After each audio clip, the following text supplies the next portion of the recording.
మనది ప్రజాస్వామ్య దేశం, అట్ ద సేమ్ టైం బాధ్యతాయుతమైనటువంటి సైన్యం. మన సైన్యం చెప్పేది మనం నమ్ముదాం.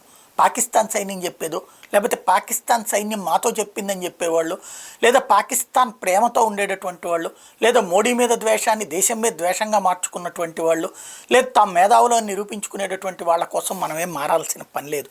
మన సైన్యం మన వాళ్ళు చనిపోతే చనిపోయారని చెప్తుంది, మన విమానం కూలితే కూలిందని చెప్తుంది, మనకు సంబంధించిన ప్రాబ్లం వస్తే వచ్చిందని చెప్తుంది. మొహమాట పడదు, ఎందుకంటే ఇది బాధ్యతాయుతమైనటువంటి ప్రజాస్వామ్యయుతమైనటువంటి సైన్యం. ఇక్కడ బాధ్యతగానే వాళ్ళు చెప్తారు.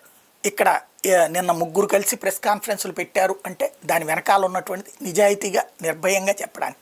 కాబట్టి మన సైన్యం చెప్పినటువంటి మాటలు నమ్ముదాం, ఎదుటి వాళ్ళ మాటల్ని, అబద్ధాలు చెప్పేటటువంటి వాళ్ళని, లేకపోతే విఫల దేశం మాట్లాడే మాటల్ని, ఆ విఫల దేశం పక్షాన వకాల్తా పుచ్చుకుని మాట్లాడేటటువంటి వాళ్ళ మాటల్ని పక్కన పెడితే ఈ సందర్భంలో బెటర్.